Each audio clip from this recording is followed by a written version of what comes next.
The key is customers are more interested in why a service matters, not just how it works. So you hear firms saying, we offer condition monitoring or we offer digital services.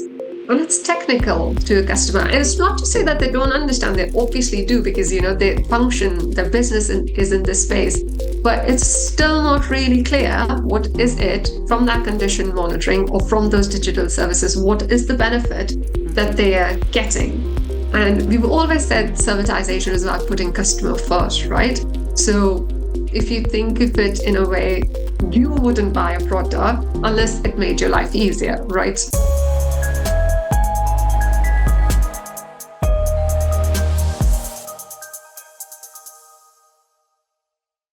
Welcome to the Unscripted podcast. I'm your host, Sarah Nicastro.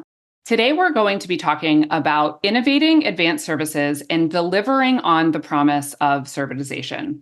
I'm excited to welcome to the podcast today Dr. Kawal Kapoor, who is the research manager of the Advanced Services Group at Aston Business School and the co-author of the new book, Servitization Strategy, Delivering Customer-Centric Outcomes Through Business Model Innovation. Kawal, welcome to the Unscripted podcast. Thank you very much, Sarah. Happy to be here today. Happy to have you. So some of you that have been following the podcast back when it was even called Future of Field Service Podcast, which I almost just said, which is why I paused. You may remember Professor Tim Baines has been on the podcast. Andreas Schroeder has been on the podcast. And I think a few other folks from the Advanced Services Group. So if you've been a longtime listener, you are familiar with the Advanced Services Group, but we are a big fan of the work that they do around servitization. And so I'm excited to talk with you today about the work you do in part of that organization and the new book and the playbook that comes along with it. So we're going to get into a lot. But before we do that, just tell everyone a little bit more about yourself. And for those who may not already be familiar with the Advanced Services Group, can you also just give an overview of the work that you do? Yeah, happy to. So as you said, I'm the research manager for the Advanced Services Group, and we are a specialist research-based group focused on servitization. And I take on the responsibility of developing and maintaining our research IP, basically, and also managing our research activities. So I'm out there making sure all of our research is rigorous, it's ethical, it's of the highest standards. And as a group, if I have to tell you more, we work closely with manufacturing organizations, so various manufacturing organizations. We work with established multinationals, but we also work with SMEs, innovative SMEs. And we're always trying to understand the unique challenges and the opportunities that they face when it comes to the adoption of services. And as a group, we all share this mission to directly increase the adoption of servitization within industry. And over the years, we've worked to bring together an international research community and leading businesses around this very challenge, how to increase the adoption of servitization. So if I have to explain it, on the one end, we have all our learnings, and these are being continuously informed by, cutting edge research that we conduct, that others are doing, all the new research that's emerging on the topic. And on the other end, we are receiving all of these rich insights from working with practitioners. So, people in the trenches who are facing these servitization wars on a daily basis, and they're coming out stronger. So what we do is we bring these two worlds together, so research and practice together. And with all of our learning, we are helping manufacturing firms transform their business model and develop service-led strategies. That makes sense. Yeah, absolutely. And, one of the reasons that I've been such a big fan of the work that ASG does is because of that blend of academic and practitioner-led, strategy. We obviously I'm engaging mostly with practitioners, right? Leaders within manufacturing organizations, service-based businesses. And, sometimes there can be a skepticism of pure research organizations because they just don't get it, right? So it's, all of these theories and the practitioners can say, but in the real world, right? And the thing that's great about the work you do is you are blending those worlds. So you're doing the research, you're providing these people with really valuable insights, but you're also, understanding what that does look like in the real world, right? So it's a really good blend. Now, you and your co-authors recently released the book. So again, Servitization Strategy, Delivering Customer-Centric Outcomes Through Business Model Innovation. And that it can be paired with the Playbook, which is what we're going to talk a bit about today. So before we get into some of those specifics, can you just share a bit sort of the catalyst for creating these resources and maybe talk about how they fit together? Yes, very exciting time. So both the book and the Servitization Playbook are now released, and I have both of them here on my desk. So, really good feeling. So here's the playbook. In terms of the catalysts, I think there have been multiple things, Sarah, so which have really led to the development of both of these resources. I think first off, it was Tim's earlier book on servitization. So Tim Baines is the lead author of the book. And his book, Made to Serve, that was released 10, 11 years ago now. And that described servitization. It explained advanced services and it picked out on some of the key practices and technologies. And what happened, or what has happened over the past decade, is just we've accumulated tremendous amounts of knowledge and insights from working with manufacturers. And even the research on the topic has significantly evolved. And we were just ready for the next book. Another catalyst was the fact that there are just tons of articles and research that will all tell you about the benefits of servitization from a service provider's perspective, why it works out for them.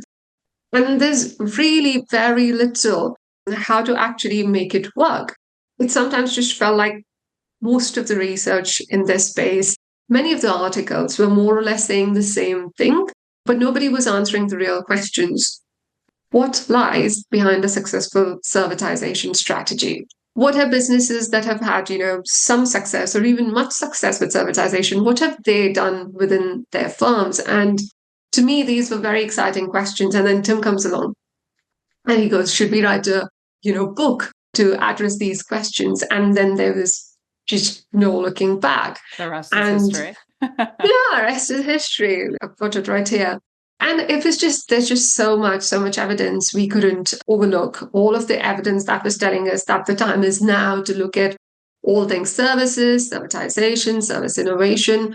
So many compelling statistics for suggesting servitization is the new revenue stream for manufacturers. Services are a significant part of the world economy. I mean, I'm talking stats like services are generating 2/3 of the world's GDP. That's significant. Or stats that was saying that come 2040, services will make up for nearly 1/3 of the world's trade. That's big. And you look at all of these big firms, you look at Rolls-Royce, GE Power, their annual reports, they were all reporting increased revenues from services, increased productivity, to some extent increased profitability. And we were receiving a lot of evidence from different sites telling us that this would be a good time to, create a book and the Playbook. And you asked about how the two fit together. Well, the Playbook, it's a guide. It's specifically designed with executives in industrial firms in mind.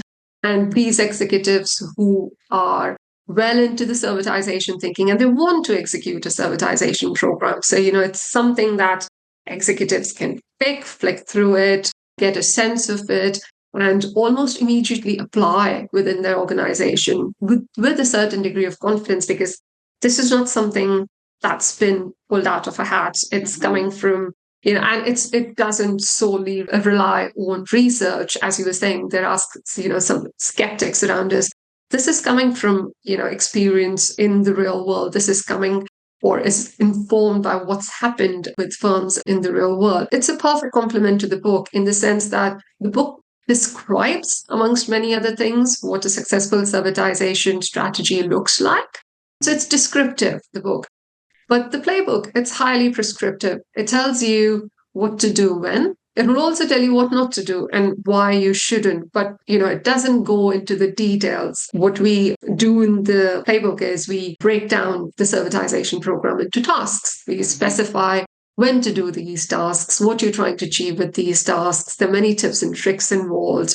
We recommend, different tools at different stages of the book. So it has concise steps, and we don't justify any of these steps in the playbook. It's 1, 2, 3, 4. We don't explain any of the underpinning research we've done with the world leading companies. For that, you go back to the book. So that's how they sit next to each other. Yeah. And I think just, thinking about basically interviewing people in this space for the last 15, 16 years, right? Like thinking about 11 years ago when Tim wrote Made to Serve, it was very much why?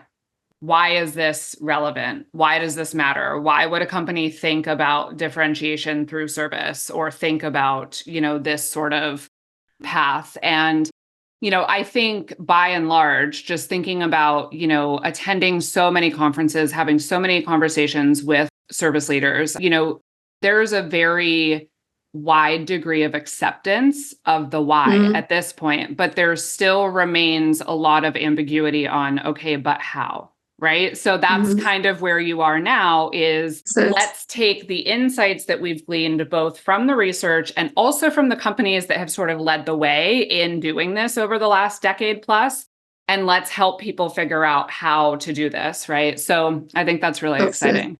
Okay, so we're not going to go through this in detail, but there are 5 sections in the playbook. So can you just kind of walk us through how it's formatted, and then I'll get into some of my specific questions that come up in some of the sections.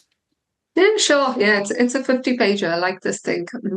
Very, very concise. Yeah, in the first part of the book, we cover the basics. So it's a bit of a crash course, if you like, of all of the critical terminologies and concepts, all in about 2 to 3 pages. Then in the second part of the book, we look at 5 absolutely key enablers of servitization. So, it's just a page each for each enabler, and it's explaining what each enabler means for servitization or how these will help a firm, a servitizing firm.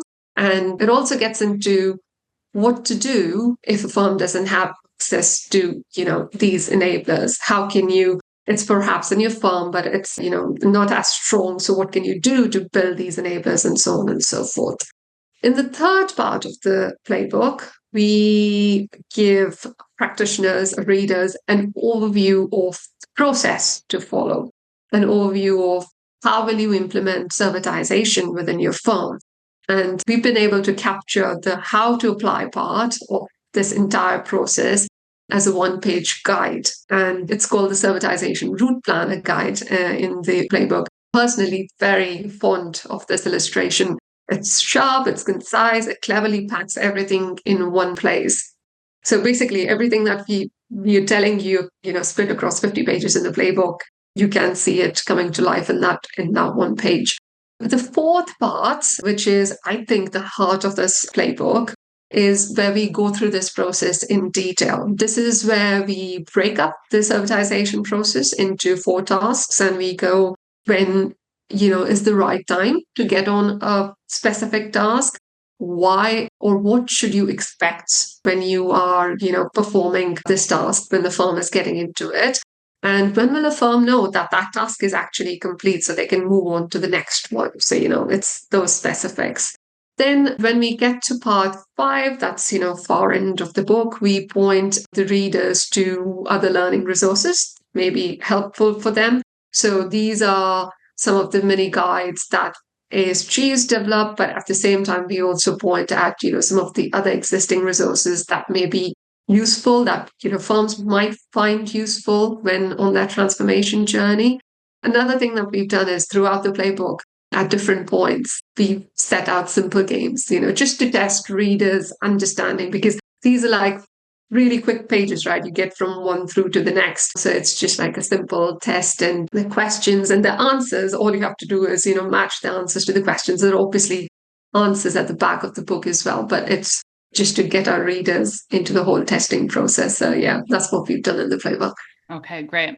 So on the terminology piece, my first question is, what aspect around the terminology of servitization do you feel gets misconstrued or confuses people most often? Yeah, that's a really, really nice question. And if it's okay, I'm going to answer it slightly from a slightly different perspective.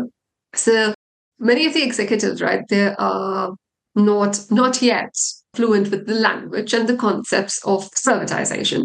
So what happens is they struggle to describe or articulate their product service offering, for instance.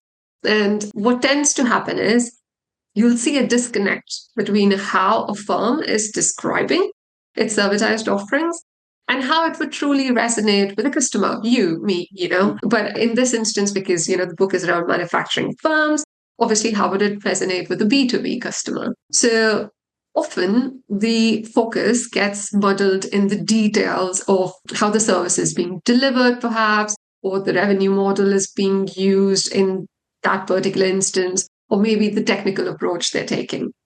So a lot happens. But really, the key is customers are more interested in why a service matters, not just how it works. So you hear firms saying, we offer condition monitoring or we offer digital services. And it's technical to a customer. And it's not to say that they don't understand. They obviously do because, they function, their business is in this space. But it's still not really clear what is it from that condition monitoring or from those digital services. What is the benefit that they are getting? And we've always said servitization is about putting customer first, right? So if you think of it in a way, you wouldn't buy a product unless it made your life easier, right? And the same goes for servitized offerings. Customers need to understand that value proposition, that very clear benefit they are going to receive. So, for example, instead of saying we offer condition monitoring, better way of articulating the value proposition would be we'll monitor your machine's health and we'll alert you if there are any potential issues, because at this point we want to prevent breakdowns for you, the customer, and we want your operations running smoothly. So now the focus is on customers' gain. It's avoiding that downtime. It's ensuring that their operations run smoothly and so on and so forth. But what you see, and the other way of doing this is, they get fixated on revenue models. You'll see companies going, we offer pay-as-you-go services. Everyone's heard that. And here's where you get the revenue model mixed up with value to customer. But the separation is important. If you look at revenue models like pay-as-you-go, they're important for the business, but they're not a selling point for the customer. A revenue model is not a service offering. Right. Condition monitoring, it isn't an offering either. It's a technical approach. So the true offering is the customer benefit. And in this case, it's the expert advice on the machine's health, preventing costly breakdowns. That's the value proposition. And if we get firms to a point where it's basic, right? For anybody listening, it might just seem like, oh, this is so basic. But this is where a lot of firms don't get it right. And it's so important to clearly communicate the value proposition, because then you can avoid customer confusion. Because if the customer is confused, you'll slow down the sale for yourself. Right. You want to accelerate the sale. And it's important to remember that it's about solving customers' problems, not just describing the technical details or explaining the revenue model. It's on clearly articulating the value proposition. So I think that this is where I see a lot of, mix up in terminology and things not being used clearly. Yeah. I was smiling because I just wrote an article last week about, I think it was 6 common missteps in storytelling, right? To me, storytelling is a big piece of selling the value, right? But this is one of the things I wrote about. It's using outside in terminology instead of inside out terminology. Like you're using the technical terms or sometimes even the internal value of what you're offering externally rather than speaking in the language of the person that you are communicating with. To your point, it sounds super simple, but I think you are absolutely spot on that this is one of the biggest stumbling blocks for people because they live in their own universe. So they don't, it's not intuitive that they're not speaking a language that is going to resonate best with the customer, and getting in that mindset of, like you said, customer first, but also speaking the customer's language is so important for success. So it's just interesting that that's what you pointed to, because I've seen that time and time again. Okay. So in the next section, you're talking about enablers. So my question here is, what enabler is most often a barrier for companies? Like, is there one that causes the most challenge? Yeah. So just to give our listeners a bit of context, right? In the playbook, we talk about five enablers, like you've said. So one's leadership empathy for services. And it's simple. It's about having the support of just a few senior executives who are going to be open-minded about the idea of services, who see it as a competitive business model. The other is the benefits of having a service function and partners. So, where some form of service is already being offered in the firm in some capacity. So a level of affinity towards services already exists in the firm. And this is always helpful for market intelligence and all such. Then we've got customer relationships and intelligence. It's unanimous, isn't it? It's about knowing and understanding your customer and their business environments. But you run deep into this with servitization. Then we've got proficiency in digital innovations, and that's a level of understanding of technical innovations and how they're going to be relevant for services and what opportunities they're going to bring for services. And then we have the enabler of capacity for innovation. So this is about having sufficient resources, reliable business platforms for service innovation. Of all of them, I think the one that trips companies up the most, and my extended team might think differently, but to me, I think it is the capacity for innovation. If you think about it, manufacturing firms are used to doing things a certain way. They've always built their success around selling products. And servitization is asking them to flip the script. It's telling them to focus on services, to build new relationships with customers, and also to look into investing in some new technology. So it's a big ask. It's a big change, and it's a challenging one. And it's, how do I say it? It's a mind shift marathon, moving from sell the product to now solve the customer's problem through services. This requires a whole new way of thinking across the company. Your marketing team needs to understand the customer needs differently. Your sales team, they're required to pitch the value propositions instead of, they're so used to talking about product features. They can't do that anymore. They have to talk about value propositions. If you look at the operation side of things, they'll have to adapt themselves for the delivery of, services. So it's a full-blown marathon, not a sprint, to, get everybody on board with this new strategy.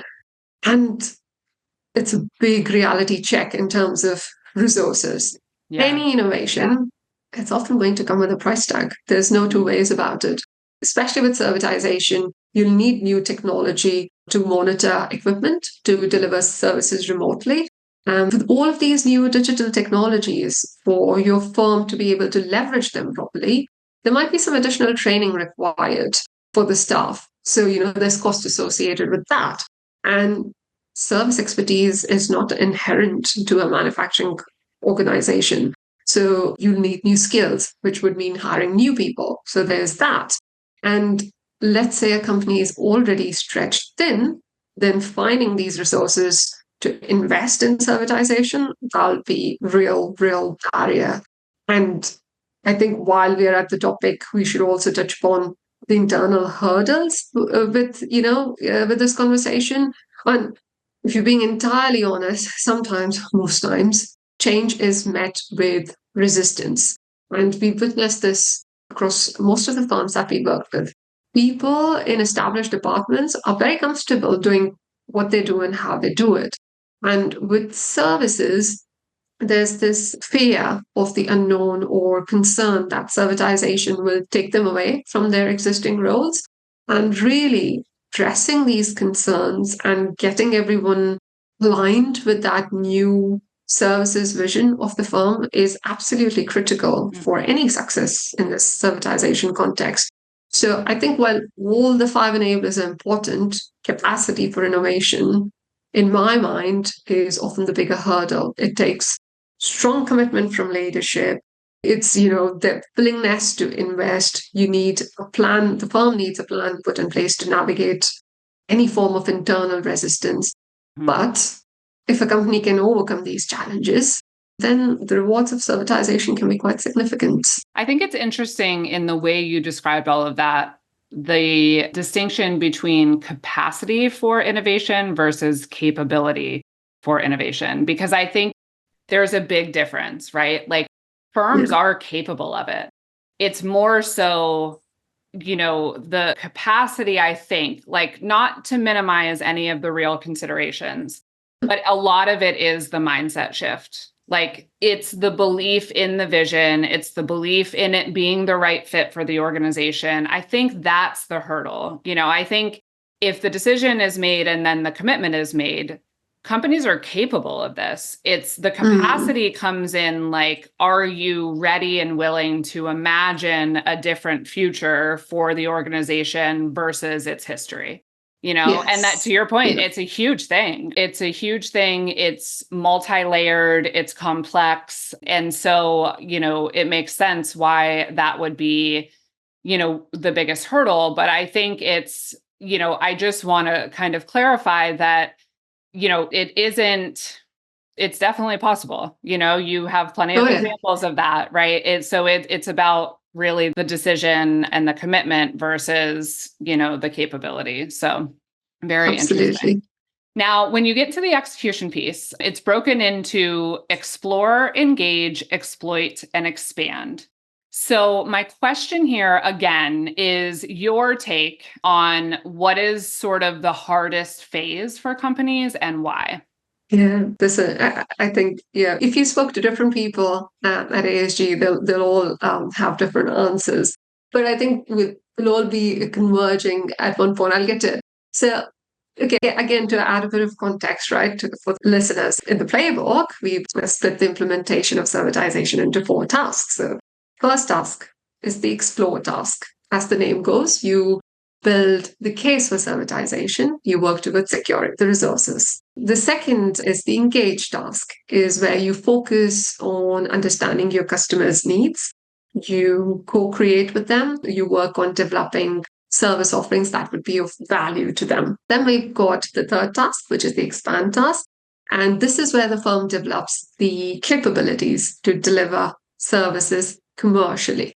And then we've got the fourth task, that's the exploits. And here the firm is basically made a decision about its future with services. So it's all being well, it will work towards integrating those services with the existing business model portfolio that they have, how they should be adjusting the resources, how they can optimize for success. So all of that happens in the exploit task.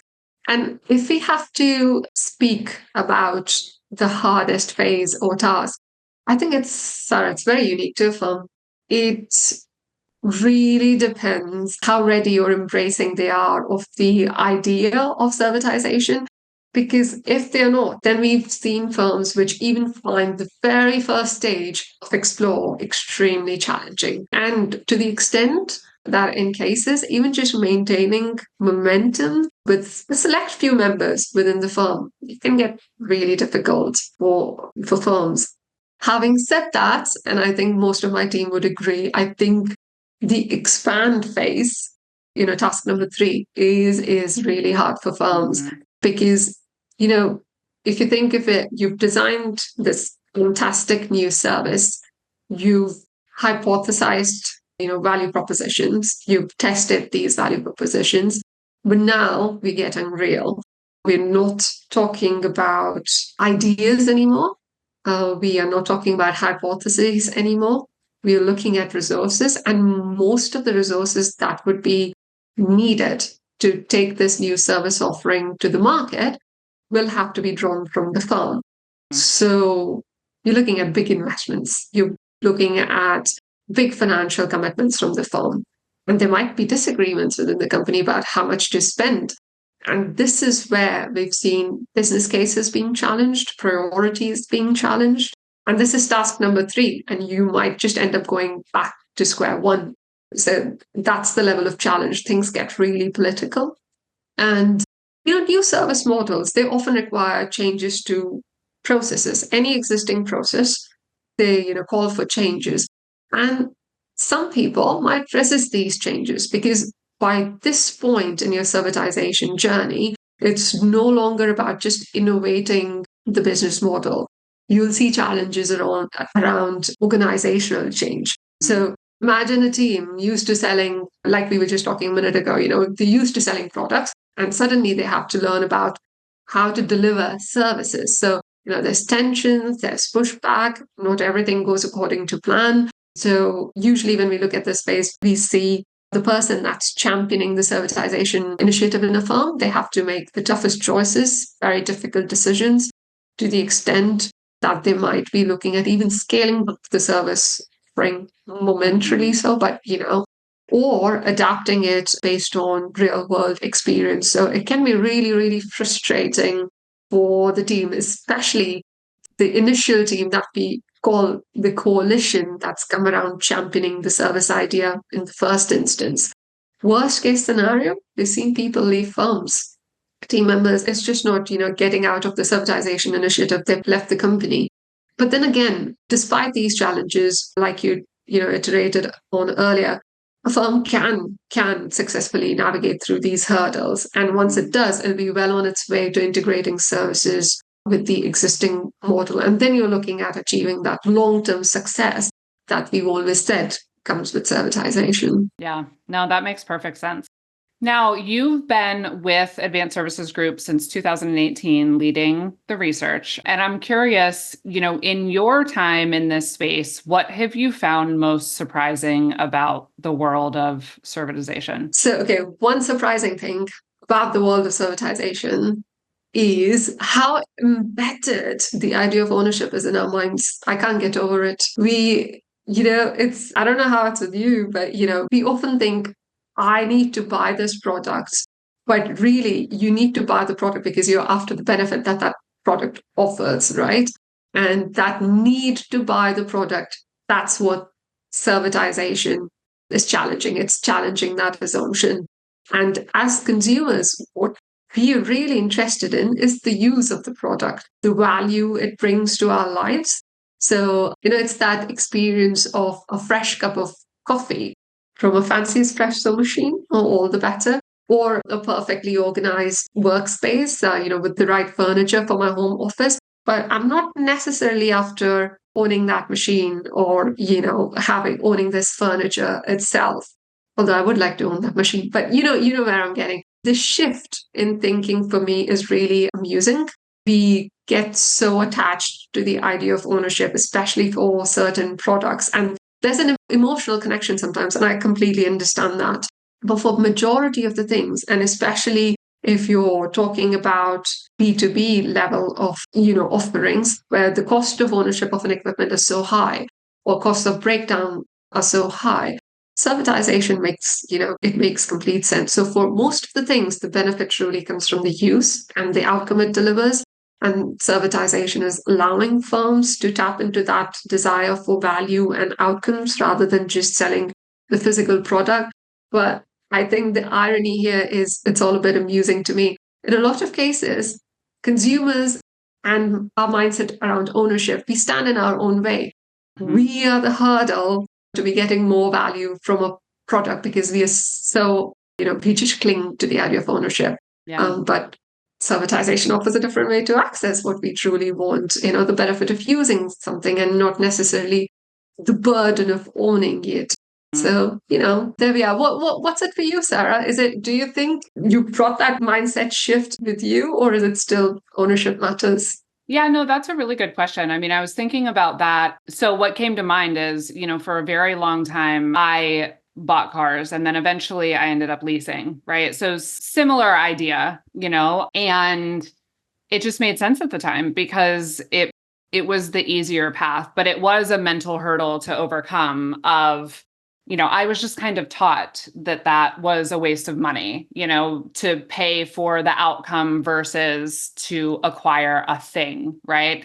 But I think it's interesting, like, I do think there's a shift in that mentality, of people wanting feeling less tied to obtaining things, right? And more Mm. willing maybe to reflect on what does it matter and where does the value come from? So, but it definitely, I've interviewed people that you worked with, like I think of Alec from Cool Mill, and him talking Yes. about like working in such a historical, traditional industry where, those beliefs are very set. So I think it is really interesting to me, all of the mindset shift around it. And going back to the point that we touched on earlier, the narrative, like how do you not only understand, because when companies do this right, like the mutual benefit is just so impressive, right? But getting that balance right can be challenging. So understanding it, but then being able to articulate it well on both sides, I just think is super interesting because that really factors in all of that mindset shift. Like you have to understand all of the complexity of change to get to the point where you can articulate well the benefit to the customer, the benefit to the organization in a way that gets people on board. So it is super interesting. Okay, so I asked you ahead of time if it was okay to ask a personal question, which is, this came to mind when we were speaking, because you have two male co-authors on this book. You are in servitization, which is a space that is, very male dominated today. I've had my own experiences. I mean, it's shifted a bit, but still, showing up in places where I'm one of very few women. And I'm just curious if you could share a bit, what that experience has been like for you, because I think people, hearing folks' stories and understanding what that's like is just a great way to expand awareness and ultimately continue to drive positive change. Yeah, absolutely. Absolutely. I agree with you. I'm happy to talk about it. Yeah. So this question, I hadn't really considered too much of this before I started working with ASG, if I have to be completely honest with you. Coming from an academic background, it wasn't something that was always at the forefront of my mind. You don't think of gender or any, inequality or any such thing. It just wasn't pre-ASG, I think. But being heavily involved in manufacturing space, it's undeniable, the gender imbalance. It's quite obvious. Having said that, there are so many layers to this, and it's been fascinating to experience them all. So if I have to start with my own team, right, I'm incredibly fortunate. I have to say that we value each other's expertise and experiences and not gender. And I'm not saying this because I'm going to upset, people back at work. Not at all. They're all lovely. But the book has been a journey. And I think for me, just this book, it's been a testament to that. My authors, I'm the third author on the book, right? I'm here. But Tim and Ali, they've never treated me any differently. And the order of authorship hasn't mattered. And the credit for the book is shared equally. And it's a true collaboration. And this positive dynamic is really important to me. However, outside of our immediate circle, right, there are moments, I'm not going to lie about it, there are moments where I can feel bias. And I want to believe that it's an unconscious bias. Maybe something I say doesn't have the same impact as a male colleague. It's a societal hurdle we still face. There's no two ways about it. And I think all you can do is at that point is to navigate that situation gracefully, understanding that it's not a personal attack on you. And it's definitely not unique to me. You and I have spoken about it. Many women in manufacturing, I know, share similar experiences, feeling a bit like minority or subtle, unintentional, unconscious biases exist, being interrupted or having ideas dismissed. But I don't want to just look at one side of the coin. There's also been a lot of positive change happening. We're seeing more women in leadership roles. And it's a feel-good feeling, isn't it? It's just by openly discussing these issues like we're doing now, we are exposing these biases and conversations like this one plant seeds. Maybe someone who hadn't considered it before will now become aware, and that awareness can lead to change, or at least that's the hope. I do see a lot of women now, climbing up positions within manufacturing. We're not there, but we're getting there. And it's inspiring for me. It's inspiring for future generations. And all of these women, or most of these women, they're lovely, and they've said that the important thing is to focus on the skills and expertise and let your work speak for itself. And I fully agree. It's what matters the most. But I was thinking about it, because you told me earlier that we'd speak about this during our podcast. And, there's another interesting layer I've recently become more aware of. Something I noticed happened just the other day. So, with the rise of all women empowerment movements, there's a lot of focus on the topic, and that's fantastic. But it also needs introspection, I think. Could an occasional setback at work be because your ideas were just not good enough in the room that day? Or, and it had nothing to do with gender. Maybe there was just a natural dynamic in the room, a more senior person whose experience is just more valued than yours. Is it always about gender? Are there other factors, at play? I think what I'm getting at with this is because we are so exposed now more than ever to the gender conversation. Do we perhaps sometimes conveniently use it to cover our own shortcomings at times, and without realizing, because now our brains just link everything that's happening to gender. So I think it's important to be mindful of that nuance as well. Overall, and there's no other way to say this, it is a complex issue, but by being open, sharing experiences, and fostering some sort of awareness, we are moving that needle towards a more inclusive future, like you said, for everyone. And I'm so very glad to be a part of it. So thank you for asking me about this today. Yeah, you're welcome. And thank you for sharing. I think the point about self-awareness is really good.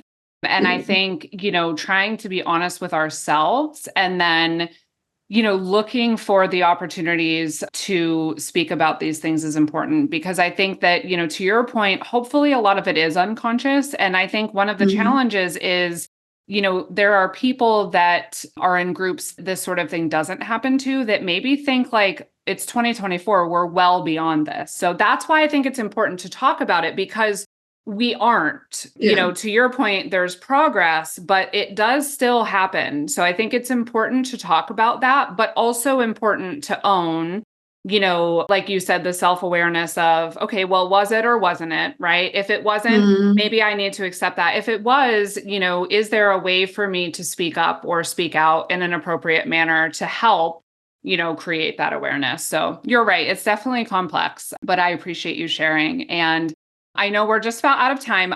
Before we go, I want you to let listeners know where they can find the book and the playbook. Oh, yeah. So if you do a quick Google search, so Servitization Strategy, that's the name of the book, and Springer Link, that's the publisher. So it'll take you directly to the book's page. We also have a dedicated website, so you could alternatively just head to servitizationstrategy.com. You'll find links to purchase both the book and the playbook. It's also available on Amazon. If you'd rather have an ebook version, then it's on Amazon's Kindle store, Google Play, Kobo.com. We also have the digital version of the playbook. Again, if you go to servitizationstrategy.com, scroll right to the bottom, it'll take you to the ASG shop where you can find the link to buy the copy of the playbook. And for those in the UK, the book is also available at Waterstones and WH Smith locations. Okay, wonderful. And we'll make sure we link in the show notes as well. So lovely. Well, thank you so much for joining me today. I really appreciate it. Thank you. It was lovely speaking with you, Sarah. You too. You can find more by visiting the home of Unscripted at futureoffieldservice.com. The podcast is published in partnership with IFS. You can learn more at ifs.com. As always, thank you for listening.